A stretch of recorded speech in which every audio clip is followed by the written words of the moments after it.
Hello everyone and welcome back to Let's Play Mega Man X2. As you can see, the X-Hunters are still bouncing around from place to place, but fortunately, none of them are in Morph Moth stage, which is good because we want to get the armor upgrade from there.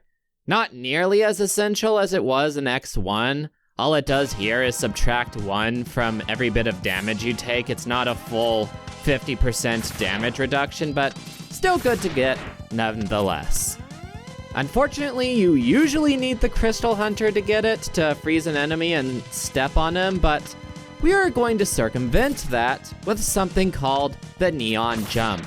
And joining me to see all that happen is Skyzo. How you doing, buddy? Hello YouTube, I'm doing well. So the way you do a neon jump depends on which neon you're doing, since you can store 2 of them at once. But the first one, you just release the shoot button and press the jump button on the exact same frame. That one's a little tricky, so I like pause buffering it, so I can just release shoot while in the menu and then unload the menu and press jump at the right time. But the second one is a cinch. All you do is press jump and shoot at the exact same time and you'll get the same results. Like, it might take a little bit of practice, but not a whole lot. So don't be intimidated by this trick. It is not hard at all, especially not with the second neon. Sounds simple enough. Yeah.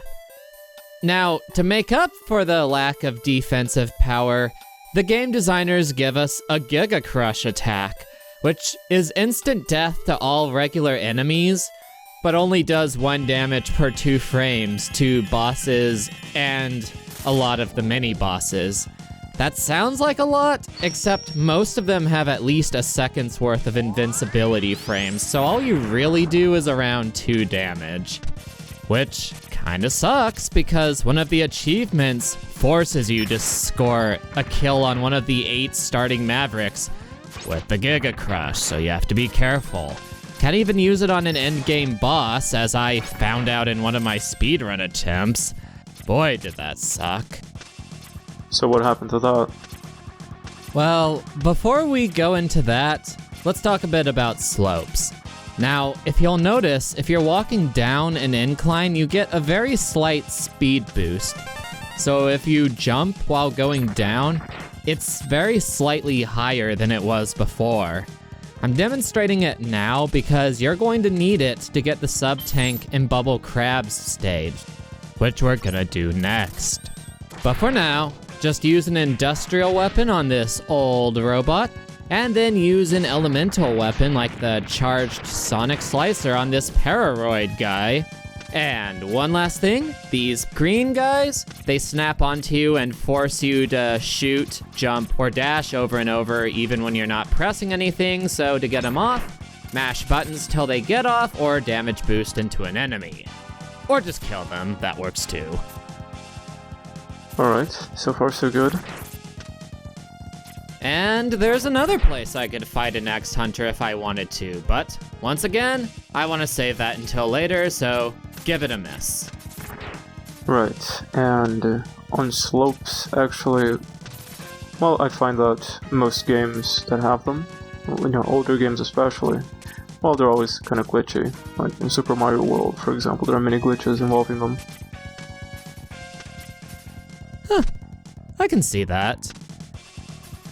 But in any case, here's another section where the spin wheel just crushes things, including the roly-poly guys who have like 22 total HP and divided into 3 parts, so they're usually kind of tough to kill, but not for industrial weapons. And then the fly guys, I mean, they're not weak to spin wheel, but they only have 5 HP anyway, so they die in 1 hit to it regardless. It's super good here. I love the theme for this stage. I like it. Indeed. And if you don't want to think about the weakness weapon stuff too hard, you really don't have to. You can just buster your way through everything. The green charge, for example, also does 5 damage and even clears out a bunch of stuff in 1 blast, so if you don't want to think about it, you don't have to. Alright. Well, there's a quick stage. Or at least it felt like it. Well, it's a good thing you thought that, because this boss fight is not so quick. Because we get an achievement for letting this guy transform without hurting him, because he starts out the fight more like Morph Cocoon, not Morph Moth, like he is in the boss intro screen. So usually this is a 2-stage fight where you take 20 HP off the Cocoon, then he runs away and he uses the rest of his 12 HP to fight you as the Moth, but if you take long enough, he'll suck up a bunch of debris, become really, really big, like he's doing now, and then he'll go straight into the Moth form. This, unfortunately, usually takes around 1.5 minutes, and unfortunately, I don't know of a way to speed this up, so this really, really sucks. No pun intended. I can see that. And if you die here, you have to pretty much redo everything, so that's gotta be fun.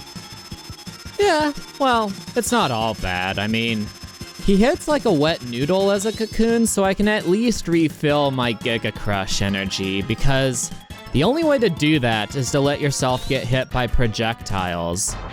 And it has to be projectiles too. Contact damage will not do it. And weapon ammo will not do anything either. Now, what would have been really nice is if the game hadn't emptied out our meter as it was showing us the attack. Kind of a weird thing to do, but oh well. Yeah, it was a little strange. And I just noticed that he was a Cocoon, so smart. Indeed. Unfortunately, Morph Moth himself is one of the easiest Mavericks in the entire game. He would be the easiest, except for the fact that Wheel Gator exists. I mean, he has a bunch of attacks, but only one of them can even hit you if you're hiding in a corner. That'd be the laser one that sort of homes in on you, but it's so slow and telegraphed that basically all you need to do is just dash under him.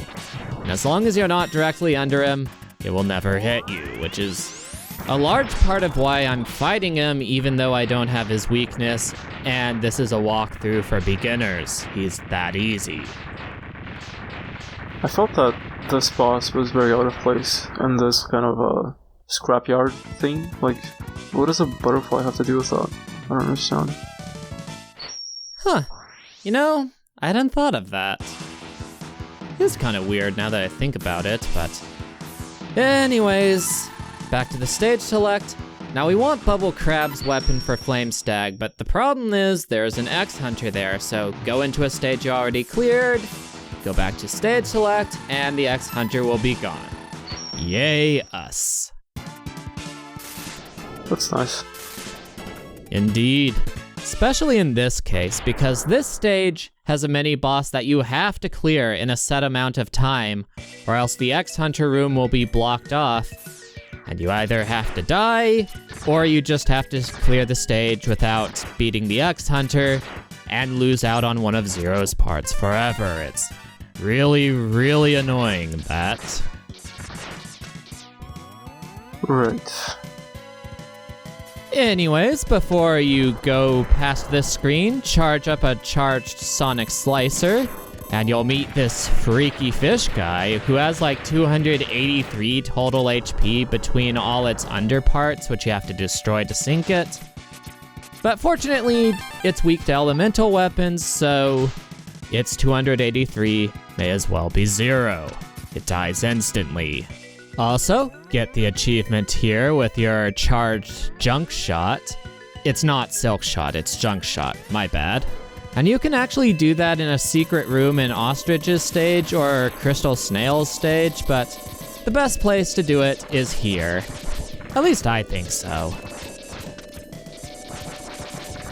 It's very helpful. Indeed.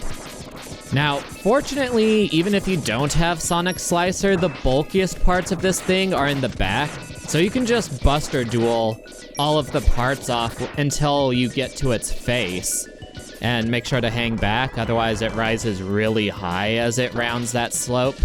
get a bit ahead of it, charge up a neon, and then boom. There you go. Because the face only has like 9 HP or something. It's very weak. Yeah, I mean, it makes sense since, it's his face and stuff. And I enjoyed this theme. Indeed. I also really like the music. Yeah, the music is nice. I was actually...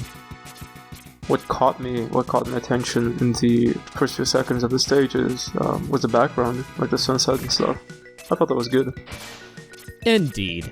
And yeah, that sub-tank is super easy. Just do a slope jump up to that wall, and then just skip on the water until you get to the ledge. You don't even need the air dash or anything. You can just spam the jump button slightly above water. It's just the air dash makes things a little bit easier. That's fair enough. Indeed.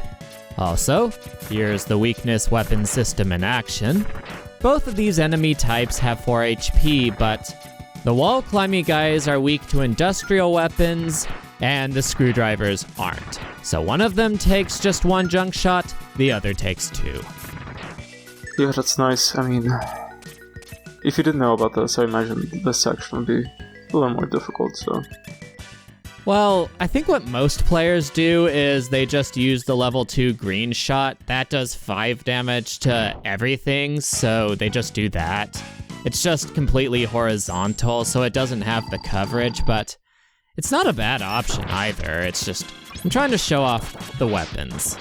Anyway, here's another easy boss. Now, the normal way to beat him is to just get on the right wall there, make him do the shoulder spikes over and over by being above him, and just spam the spin wheel. And when it gets 3 hits in, you go into the pause menu, switch weapons, switch back, and there you go. You can just keep him down forever. Now that'd be a little bit cheap, except for the fact that you can still exploit the shoulder charge thing even without his weakness weapon. Which is a shame, because he has other attacks. It's just, this is such a blatant, obvious flaw in his AI that you pretty much have to try not to get him to do it. Like, just stay on the floor the whole time, and, that's not reasonable. I mean, pretty much like 9 out of 10 Mega Man bosses, they have some weird quirk like this, where you can just unlock them forever. Which is, I mean, it's a shame. Yeah. Oh well. Anyways, that would be the end of this episode. Next episode is when we finally take on the X-Hunters. Now that we've already cleared the 5 stages, there's gonna be no more skipping them. Fortunately, we have the junk shot, which is the weakness weapon to like 2 of the 3 of them. And then the only one left, well, actually he's easily the hardest of them. Not so hard if you fight him in one of the regular stages, but in the endgame stages, oh boy. Alright, that'll be exciting, and I'll catch you all later. See you later, and God bless you.